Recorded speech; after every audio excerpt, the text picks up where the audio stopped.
There are exactly 9 seconds between the moment a Black Hawk clears a tree line and the moment its downwash can put a grown man flat on his back.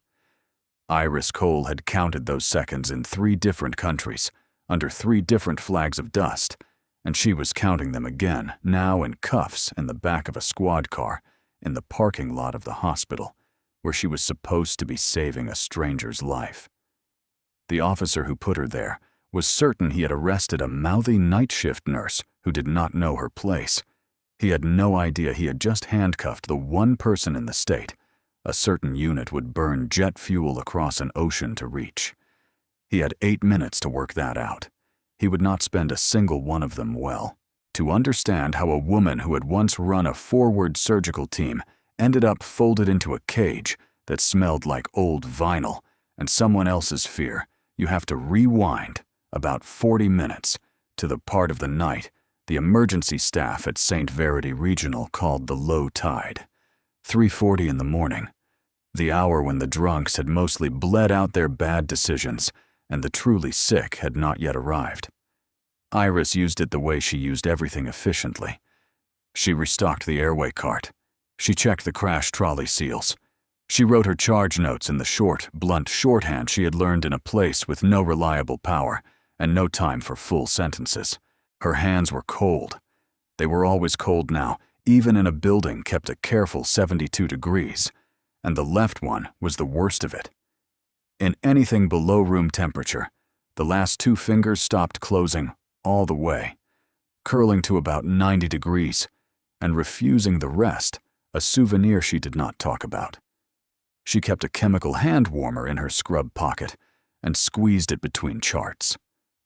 Nobody at St. Verity asked why. They thought she was just one of those quiet, competent nurses who had been doing this too long to complain, and she let them think it. Quiet was the whole point. Behind her laminated ID badge tucked so it faced her chest, and no one else sat a small brass coin worn smooth at the edges. When she reached up to swipe into the medroom, the badge flipped, and for half a second, the coin caught the fluorescent light. A raised eagle, a set of numbers, a Latin motto ground almost illegible by a decade of thumbs. Then the badge dropped back into place, and it was gone, and she was just a tired nurse buzzing a door. Iris. Tova, the new grad, appeared at her elbow, the way new grads do 6 inches too close, and quivering with a question. The guy in 2's asking for more Dilaudid. He's already had 2 milligrams 40 minutes ago. He's not getting more. Iris did not look up. He's clock watching. Kidney stone. Real pain, real patient. But he's timing his requests to the second, which means his brain is doing math, which means he's not as far under as he wants us to think. Push another liter of fluid warm blanket and reassess in 20. If his pain scale drops when the stone moves, you'll know I was right. If it doesn't come, get me, and I'll eat my words. Tova blinked. How do you? You didn't even go in the room. I heard how he asked. Iris finally glanced at her, and there was something almost kind under the exhaustion. You listen to how people ask for things. It tells you more than the monitor does. Go on. She did not say the rest of it. That she had learned to read a man's real pain from the doorway of a tent, while 3 others screamed because there was one of her, and there were always more of them, and the ones who were quiet were usually the ones already dying. That listening had kept people alive. That it was a skill from another life she now used to manage a kidney stone at 3 in the morning, and that she was fine with that. She was more than fine with it. Invisible was a place she had chosen on purpose. The radio on the charge desk broke open with a hiss of static. St. Verity, this is Medic 6. We are inbound with a priority 1. Single vehicle versus fixed object high speed. Male approximately mid-50s unrestrained prolonged extrication. GCS of 6 on scene now intubated. Major chest trauma left flail segment hypotensive despite fluids. No wallet, No phone, no ID on the patient. ETA 3 minutes. Iris was already moving. Bay 1. Booker, get the level 1 infuser primed and hang 2 units O-neg on the rapid line. Somebody wake up Dr. Ruiz. Tell her flail chest and hypotensive. She'll want to be here for the tube check. Tova, you're on documentation. You stand at the foot, and you write down every single thing anybody says, out loud times included. Go. Booker, a broad-shouldered tech, built like a retired lineman, already had the infuser lines in his hands. You want the chest tube tray open? Open and gowned. If he's got a flail, he's got a lung down, or he's about to. She was tying her own gown as she said it, and her cold left hand fumbled the knot, and she finished it with her teeth and did not slow down. The bay doors banged inward on a gust of December air, and the gurney came through in the middle of a controlled riot. One medic straddling the rails doing compressions between bumps, a second bagging a firefighter walking alongside, holding a line up high. The patient was a big man in a good suit, or what had been a good suit before the steering column, and the safety glass got to it. His face was a map of small, deep cuts. His chest, when they cut the shirt away, moved wrong, one segment of the left side sucking inward, when it should have pushed out the paradoxical dance of ribs broken in 2 places, each floating free. On my count, Iris said, and her voice did the thing it always did in these rooms, dropping half an octave and flattening out until there was no fear in it at all, no fatigue, nothing but instruction. Ready, and 1, 2, 3. They moved him. For the next several minutes, the room was not chaos, whatever it looked like from the hallway. It was choreography performed at speed. Ruiz arrived, hair still creased from the on-call room, and confirmed the tube was where it should be. Iris found the deviated trachea and the silent left lung, and called it before the film, and the chest tube went in through the 5th intercostal space, and gave back a rush of blood and a hiss of trapped air, and the numbers on the monitor stopped their slide and grudgingly climbed. 2 units in. Then a third. His pressure crawled from the 60s into the 80s, and held there ugly and fragile, propped up by product and pressers, and the simple refusal of everyone in the room to let him quit. By 4:15, they had him. Not saved. A man does not get saved in an emergency department. He gets bought time, but stabilized enough to be somebody's problem in an operating room instead of a body in a bag. Iris peeled off her outer gloves, snapped on a fresh pair, and let out one slow breath through her nose. Her back ached in a long, familiar line. She still had no idea who the man on her table was. Nobody did. He was a John Doe in a ruined suit, with a locator none of them had found, yet ticking quietly against his wrist, and he would stay a John Doe for another 22 minutes. Then the boots came down the hall. She heard them before she saw him, a heavy, deliberate cadence heel. First the walk of a man who wanted a room to hear him coming. Officer Cade Brandt stopped in the mouth of Bay 1 and filled it. Late 20s, jaw-set uniform pressed to a knife's edge, thumbs already hooked into his belt. He looked at the tubes and the blood and the beeping machinery keeping the stranger alive, and none of it slowed him down. "I need a blood draw on your John Doe," Brandt said.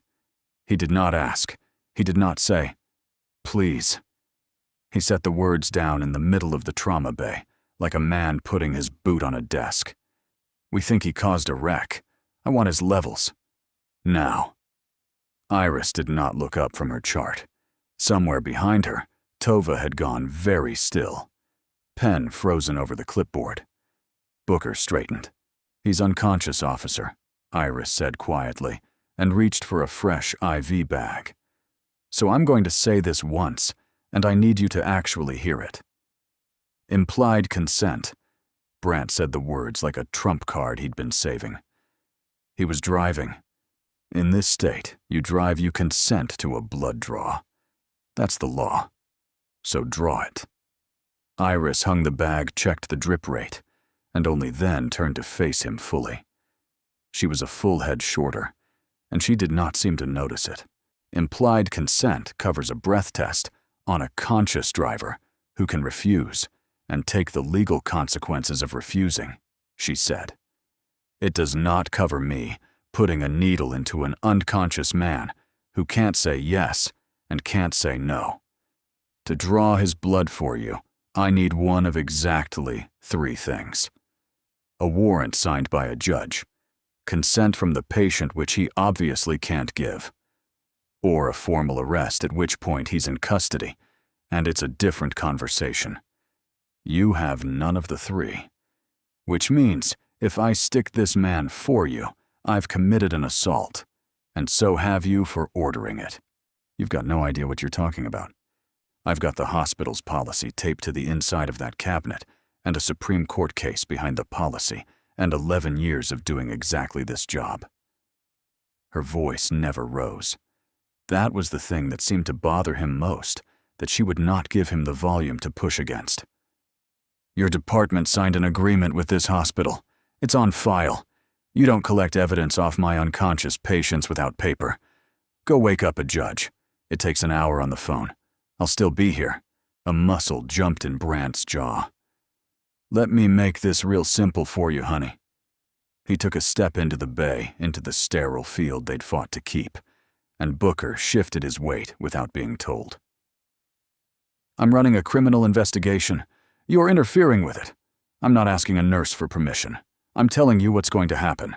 Iris almost laughed, not out of humor, out of the strange, tired recognition of a certain kind of man.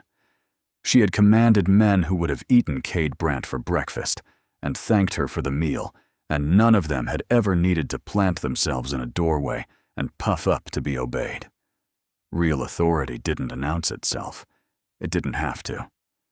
She had learned that a long time ago in a place where the loudest man in the tent was usually the one about to get someone killed. She turned back to the patient instead of answering, and that was when she saw it.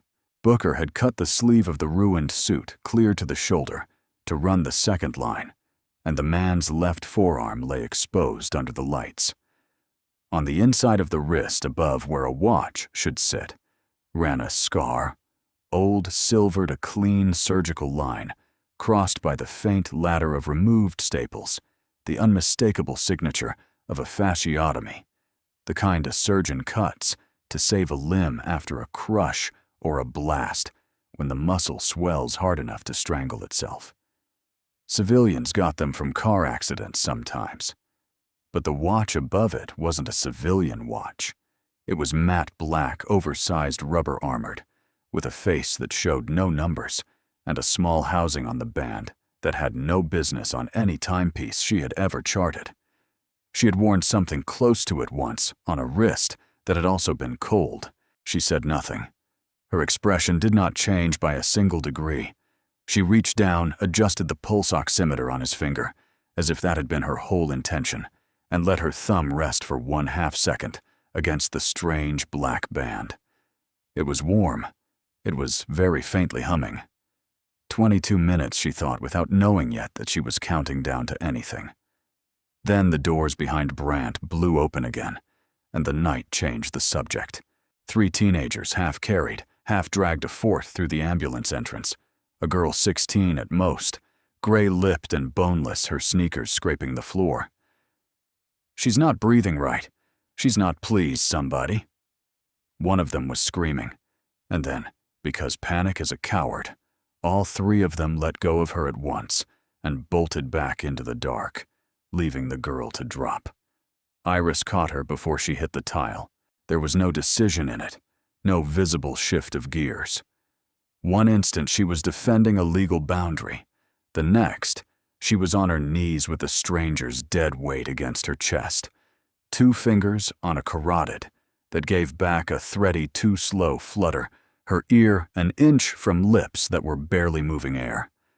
Pinpoint pupils, blue at the fingertips, a slow, agonal snatch of breath every 10 seconds, where there should have been 15 a minute. Overdose opioid, she's not moving, air. Iris called out already, lowering the girl flat, already tipping the small chin back to open the airway. Booker bag and mask high flow, and I need naloxone off the wall now. Tova, look at me. Grab the pediatric bag valve blue handle second shelf, go. Tova went white-faced and came back at a dead run, and to her credit, her hands did not shake as badly as her voice. Booker sealed the mask over the girl's face and squeezed slow and even, and the chest rose, and Iris watched it rise and felt the animal part of her own brain unclench one notch. She drew the naloxone herself, seated the syringe, and pushed it into the girl's thigh in a smooth line, then sat back on her heels and did the hardest thing in medicine, which is to wait the 90 seconds and let the drug work, while every instinct screams to do more. Behind her, Brandt was still talking. She had genuinely stopped hearing him. At second 70, the girl's chest heaved on its own. At 90, she coughed a wet, furious, gorgeous sound and hauled in a breath, the way a swimmer breaks the surface, and her eyes cracked open, unfocused and terrified and alive. She would be sick and scared and angry. When the reversal peaked, she would maybe run before they could keep her. She might be back here in a month. But she was breathing, and an hour from now she would still be someone's daughter instead of a case number. There you go, Iris said very softly only to the girl. There you go. You're all right. Stay with me. She turned the girl gently onto her side, checked the airway once more, and stood. Her knees popped. She had already handed the case off in her head. Tova on vitals.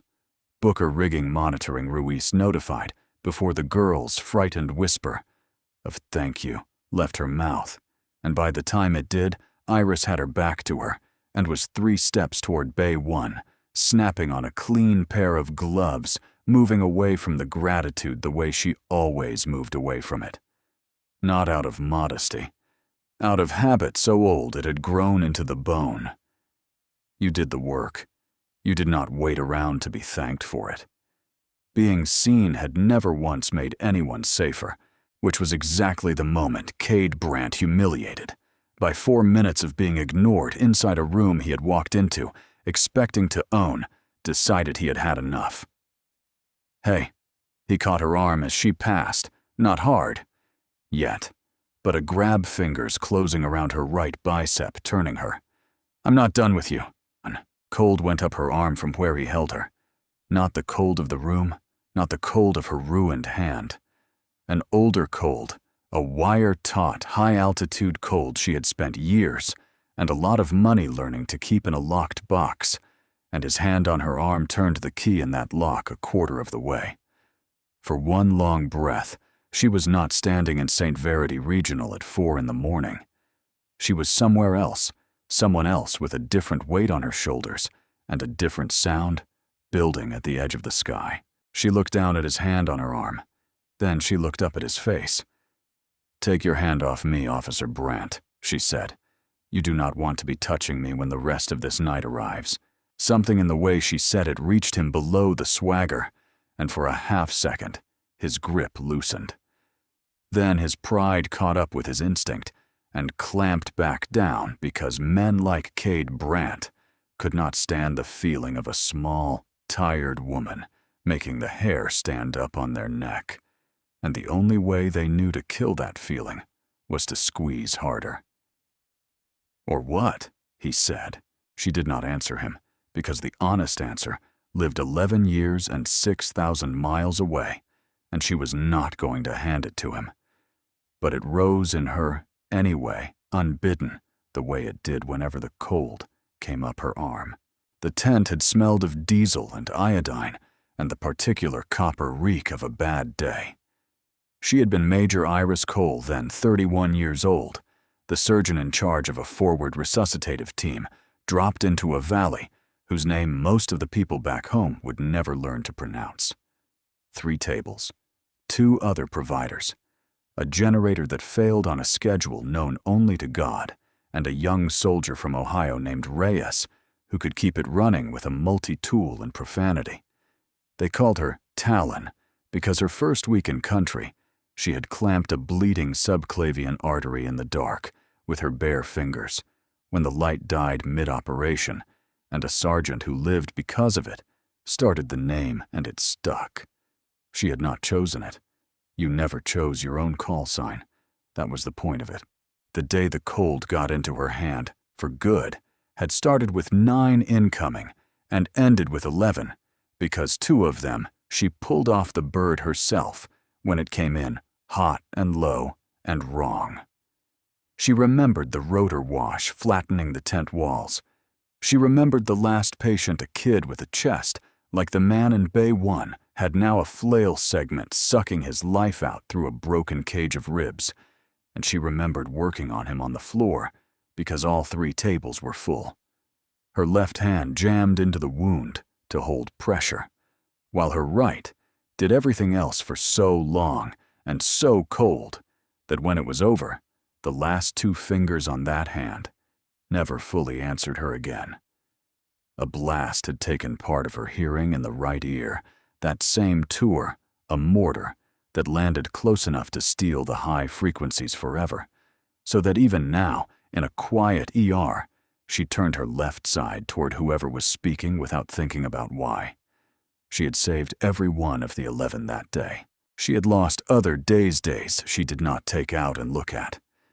And when her time was up, she had not re-upped, had not taken the teaching post they offered, had not written the book people kept telling her she should write. She had turned in her oak leaves, moved to a city where nobody knew her, and gone to work in an emergency department under her own plain name, doing the one thing she was made for in a room where nobody would ever again call her by a name she had bled to earn. She kept exactly one thing from all of it: a brass challenge coin the size of a silver dollar pressed into her palm by a general on a runway. On her last day, a man who did not say much and did not need to. She wore it behind her badge where no one could read it, and on the worst nights, she pressed her thumb against the eagle until the metal warmed, and that was the entire ceremony she allowed herself. She had gone invisible on purpose. Invisible was safe. Invisible was quiet. Invisible was a woman who could catch a dying girl at 4 a.m. and walk away before the thank you landed, and never once have to explain the cold in her hand. All of that lived behind her eyes in the single second she stood there, with Cade Brandt's fingers digging into her arm. None of it showed on her face. "Let go," she said again, and this time there was nothing soft in it at all. "Last time, you're interfering with an investigation and now you're resisting." Brandt's voice climbed into the flat, rehearsed register cops use when they've decided how the report is going to read before the thing has even happened. He reached for the radio on his shoulder with his free hand, thumbed it, never letting go of her arm. "Dispatch 2 Charlie 9. I've got a hospital employee interfering with a felony investigation and refusing lawful orders. Roll me a supervisor and a 2nd unit to St. Verity Ambulance Bay."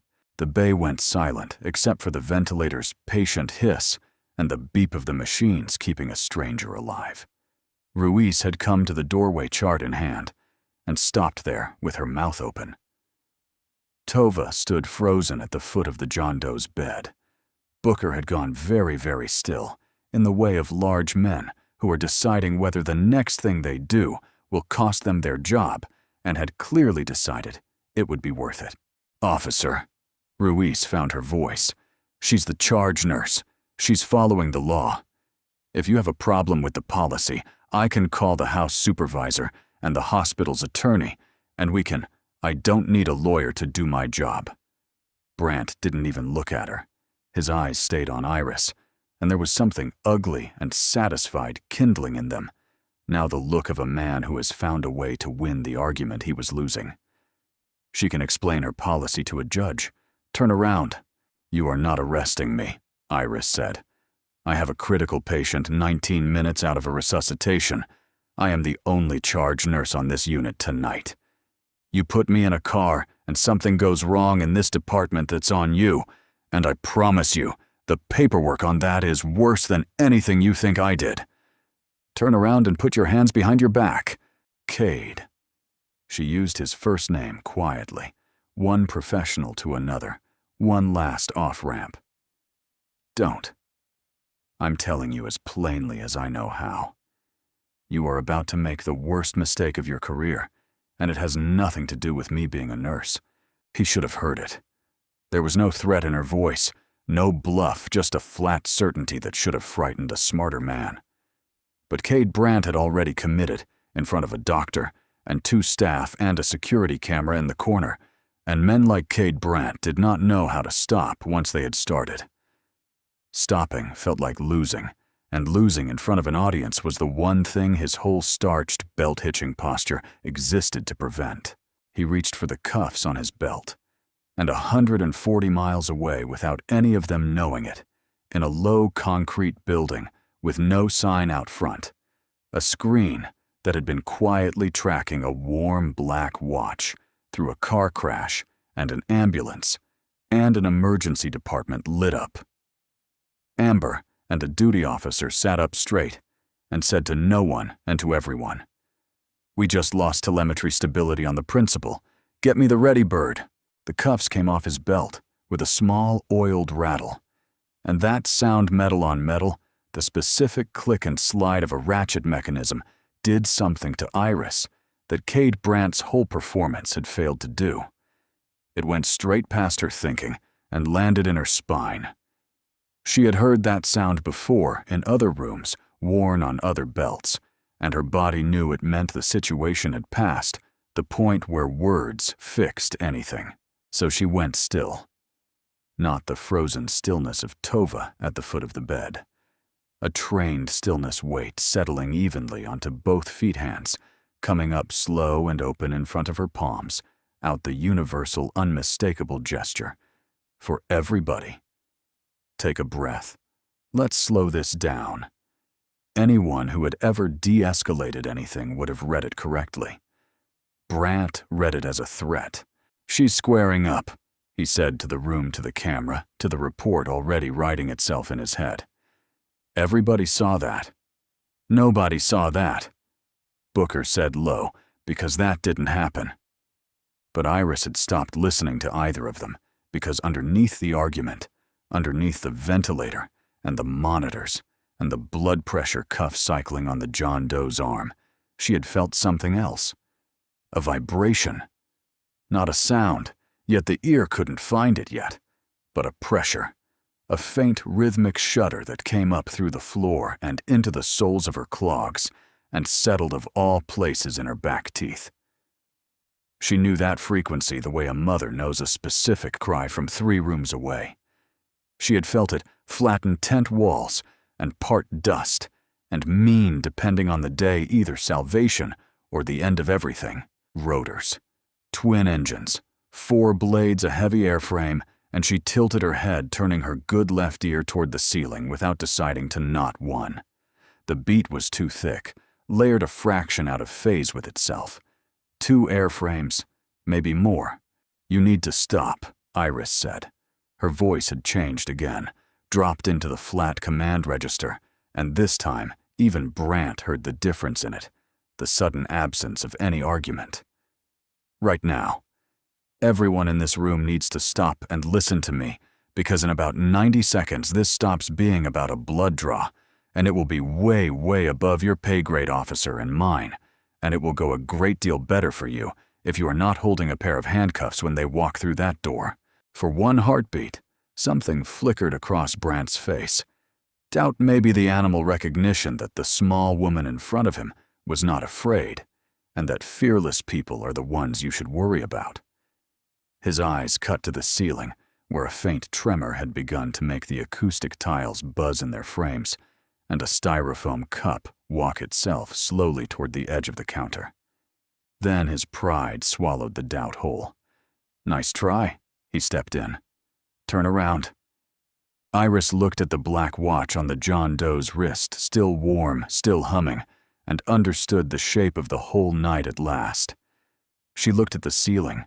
She looked at Cade Brandt, and something that was almost pity moved through her.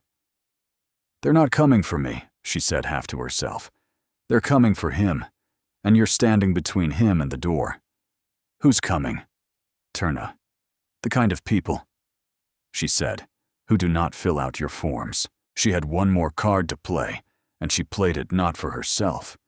She was past helping herself now, but for the man on the table whose pressure was drifting again, the numbers on the monitor sliding as the pressers lost their argument with his ruined chest. She turned her back on Brandt entirely, a calculated insult and a clinical necessity both at once, and reached for the John Doe. "His MAP's dropping.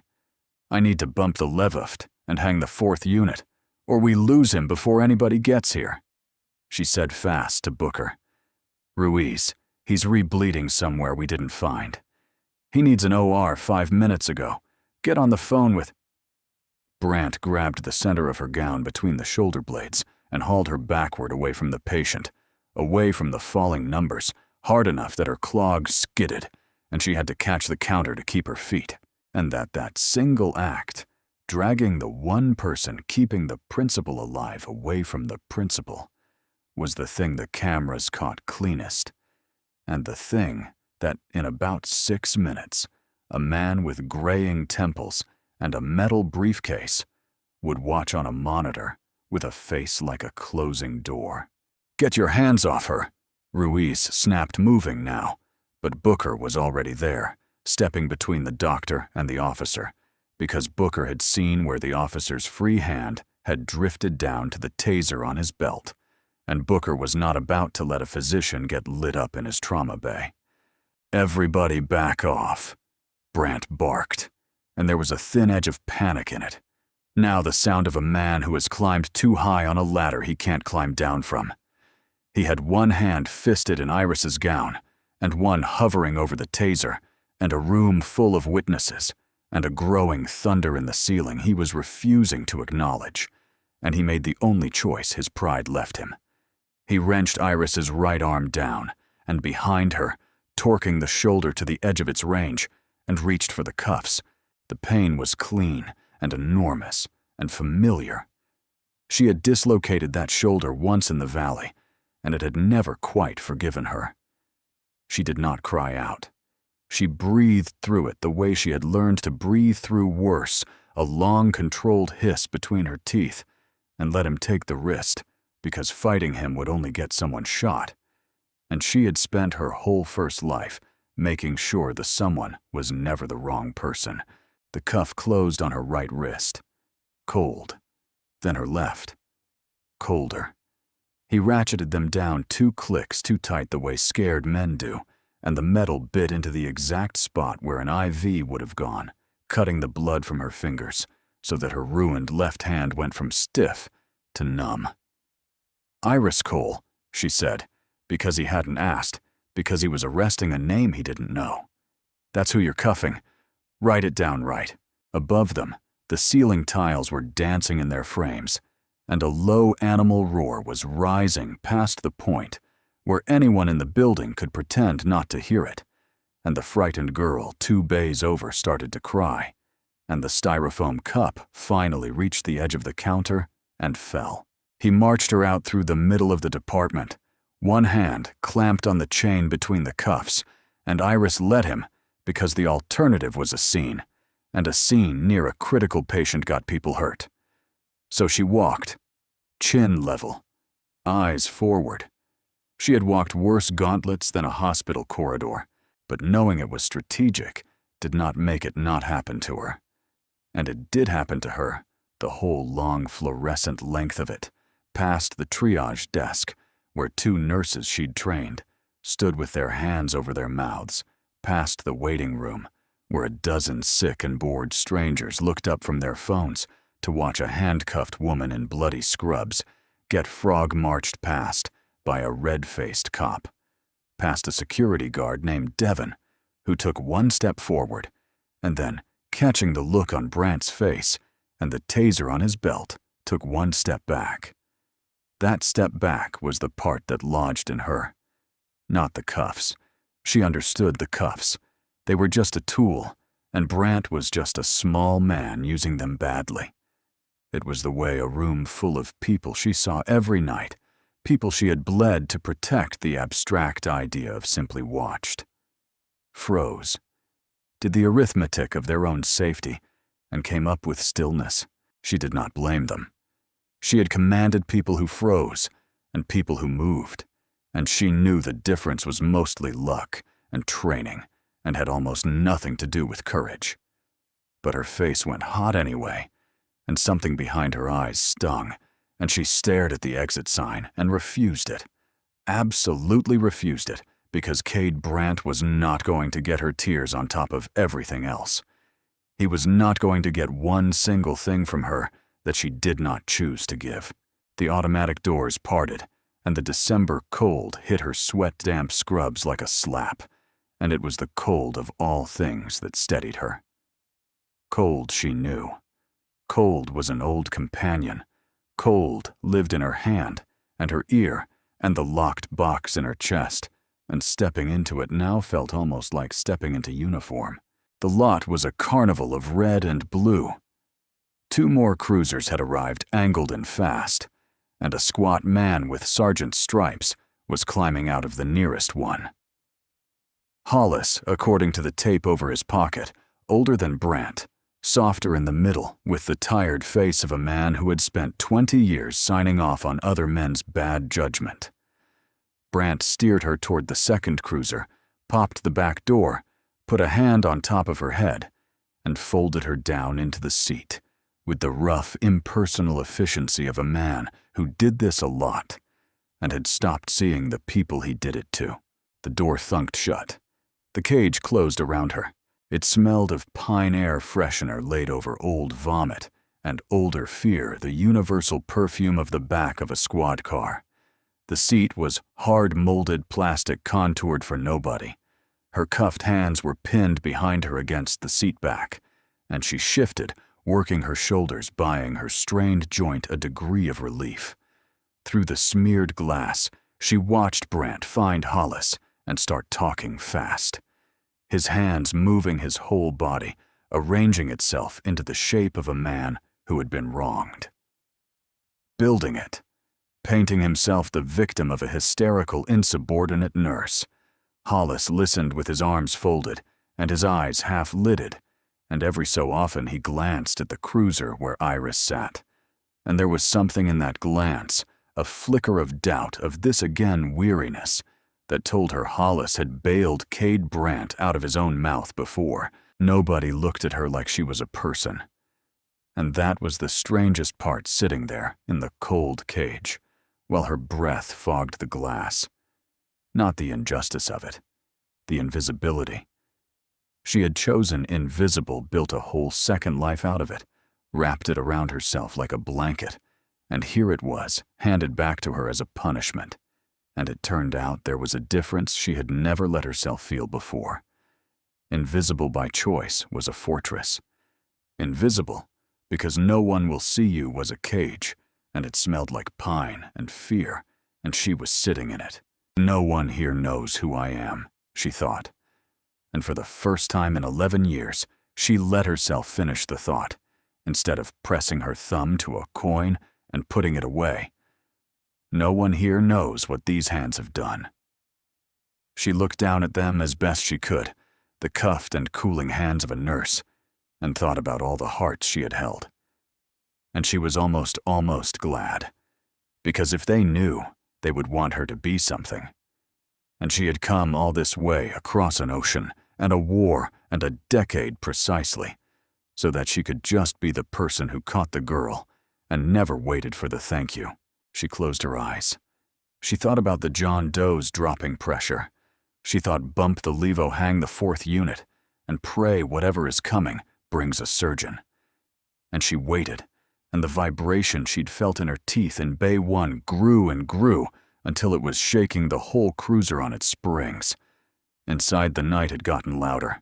Dr. Ruiz had gone back to the John Doe the instant the doors swallowed Iris, because there was a man dying, and the nurse who'd been keeping him alive had just been dragged into a parking lot, and everything Iris had been about to do still needed doing. "4th unit now," she snapped at Booker, "and get me the Levifed to 16 his maps in the 50s. And Booker was already moving, and Tova white to the lips, but on her feet was reading out numbers, in a voice that only shook a little. It was Booker cutting the last of the ruined suit away to get at a second line who found it. The inner breast pocket of the destroyed jacket held no wallet. It held a slim, hard case mat, and unmarked the size of a passport, and heavier than it looked. He flipped it open one-handed, while his other hand held pressure and went still. There was no driver's license inside. There was a card of some dense, dark composite, no state seal, no smiling photo. It carried a laser-etched crest Booker didn't recognize, but instinctively did not like the weight of a run of numbers and a single line of text in stark block letters. Under that, seated in cut foam, was the twin of the black watch still ticking on the man's wrist, a second device, smaller, its face pulsing now with a slow, steady green light that had not been pulsing a minute ago. "Dr. Ruiz," Booker's voice had lost all its size. "Doc, you need to look at this, right now. And I think somebody needs to go get Iris out of that car." Ruiz looked. The blood drained out of her face, and she read the single block-lettered line twice, and then she reached for the phone on the wall, with a hand that was not entirely steady, and outside, past the sliding doors, past the strobing cruisers, past the fogged window, where a handcuffed woman sat with her eyes closed, the sky over St. Verity Regional split open with sound, and something enormous and blacked out, and utterly without mercy, came down out of the low clouds toward the parking lot. It did not come down like a rescue. Rescues had red crosses and landing lights, and radioed for permission. This came down black. No markings, no beacons. One blinding white searchlight stabbing through the sleet, and it came down fast, flaring hard at the last second, so the downwash hit the lot, like the flat of a giant's hand. Trash cans went over. A gurney parked by the doors rolled and crashed into an ambulance. The strobing cruisers rocked on their suspensions, and Cade Brandt and Sergeant Hollis staggered back with their arms thrown up against a hurricane of grit, and every loose thing in the parking lot took flight at once. Iris opened her eyes. She knew the airframe before she could see it, clearly knew it from the beat that had been living in her teeth for 4 minutes. Now a Black Hawk, and behind it, the thicker chop of a second bird, holding higher, orbiting, watching. She knew the way it flared. She knew watching the wheels stop a careful foot above the asphalt, because the pilot did not intend to stay, that this was not a unit that landed. This was a unit that arrived, took what it came for, and was gone before the locals finished being afraid. The side door slid back, and they poured out into the storm of their own making. 6 of them fanning wide, moving in the fluid, economical way that cannot be faked, that only comes from 10,000 hours of doing it in the dark, while people shoot at you. Matte gear, no patches, no names, no flag.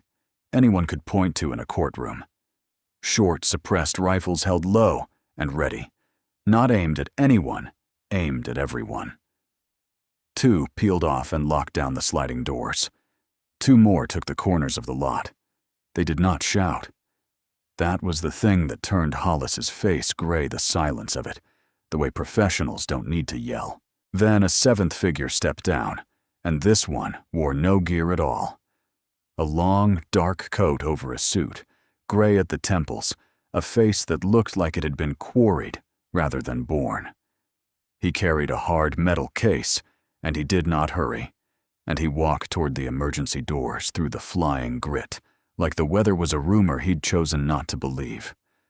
Brandt God, help him, found his legs and his voice at the same time, and stepped into the man's path. "Hold it. This is you can't land that here. This is an active crime scene. I need you to identify." The nearest operator did not break stride. He simply put one gloved hand flat on Brandt's chest, and pushed unhurried, almost gentle. And Cade Brandt sat down hard on the wet asphalt, with all the dignity of a dropped bag of laundry. His cuffs, his own spare cuffs, bounced off his belt and skittered away under a cruiser. "Stay down." The operator said the only words any of them had spoken, voice flat and synthetic through a mask. Hollis put his hands up and backed away, and did not stop backing away.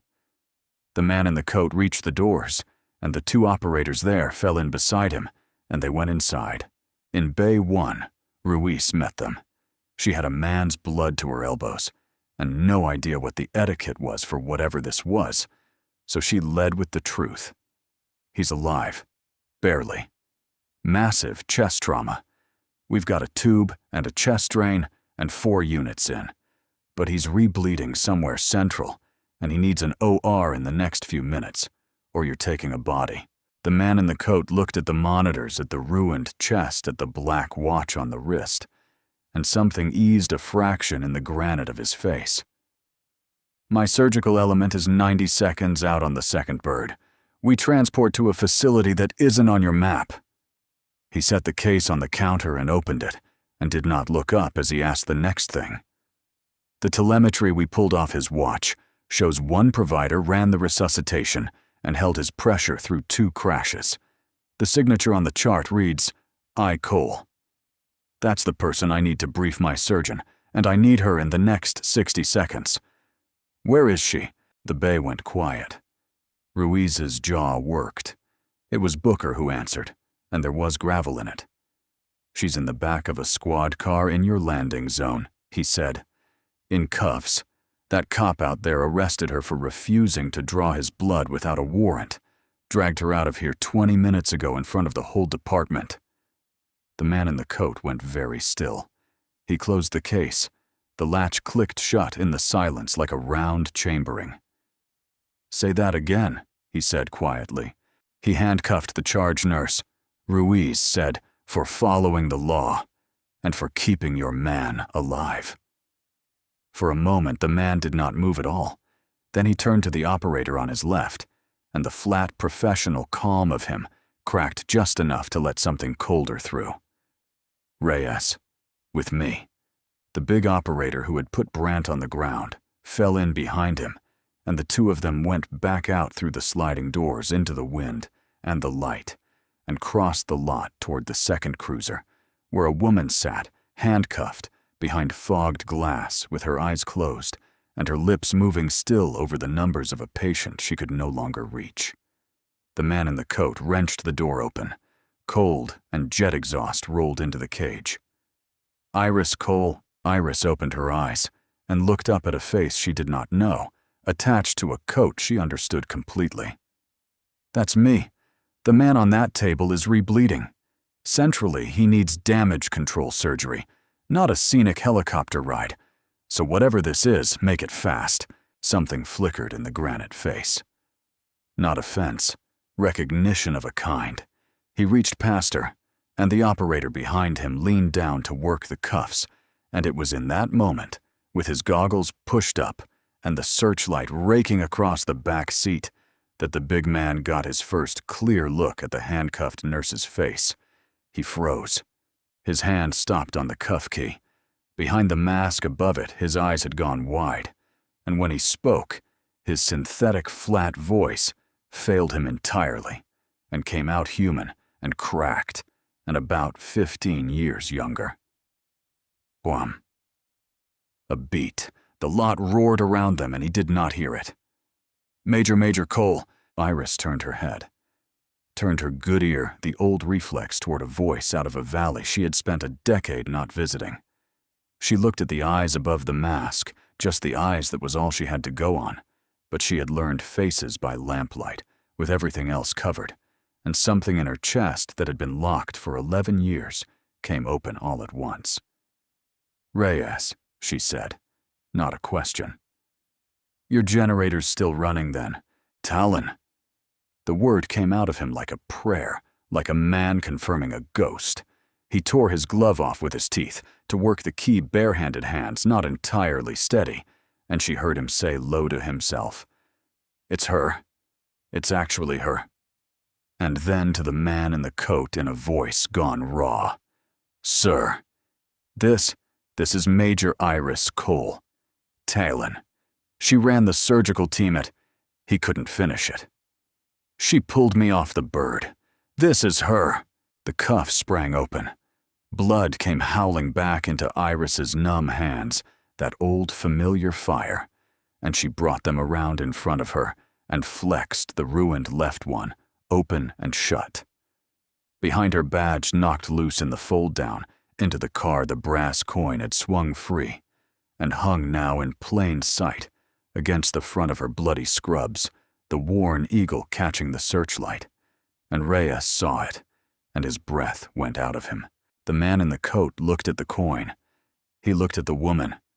He had been briefed at some point in a long career on the surgeon they'd named Talon. And what she'd done in that valley, the way you get briefed on a legend, you never expect to meet, buckled into the back of a small-town squad car. He straightened, and when he offered his hand into the cage, it was not the hand of a handler retrieving a witness. It was something closer to a salute with the fingers. "Ma'am," he said, "my name is Merritt.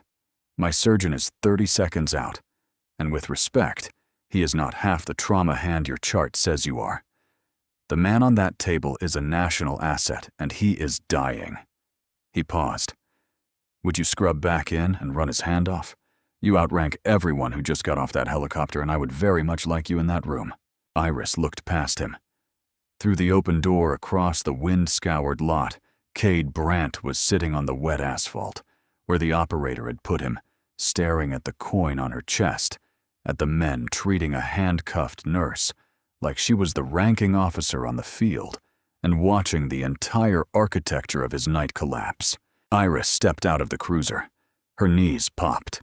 She stood up straight in her blood-stained scrubs, rolled the strained shoulder once, and let the cold wash over her like it was hers again, because it was. "You cuffed the wrong nurse," she said, not to Merritt. To Brandt, quietly and passing without heat, which was somehow worse than any shout. "Not because of who I used to be, because she was doing her job." She was already turning toward the doors. "Reyes, on me. Tell your surgeon the injury's central, likely a hilar tear, and if he opens the wrong side of that chest, I will take his scalpel and do it myself." "Yes, ma'am," Reyes said, and there was a grin in it, wet and enormous, and he fell in on her left, where he had always known to walk, and Major Iris Cole crossed her own parking lot toward the light with a naked-faced operator at her shoulder and a hard-eyed man in a coat clearing the way, and went to save the stranger one more time. The second bird was on the ground by the time she hit the sliding doors, and the surgical element came through them at a jog with their transport monitors and their cases, young and fast and good. She could tell they were good by how they moved, and their lead surgeon, a lean captain with a decade fewer scars than she carried, opened his mouth to take charge of the room.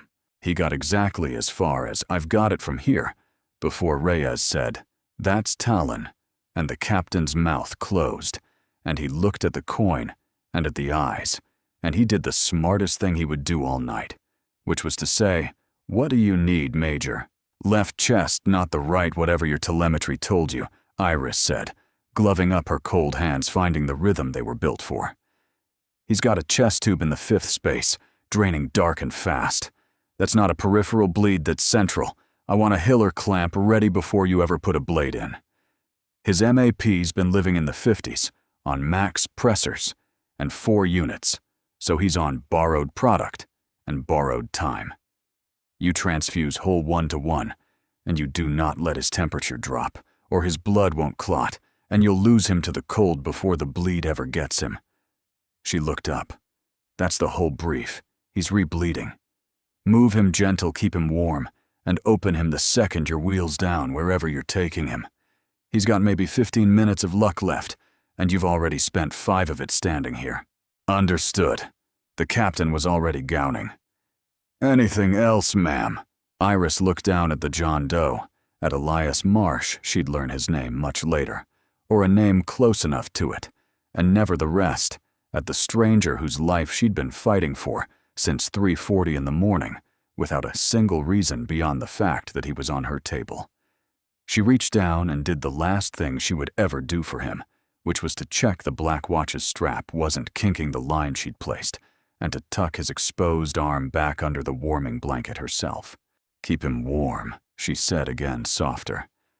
"That's the whole game. Everything else is just paperwork." They moved him out in a controlled rush, 6 pairs of hands, and the doors swallowed them.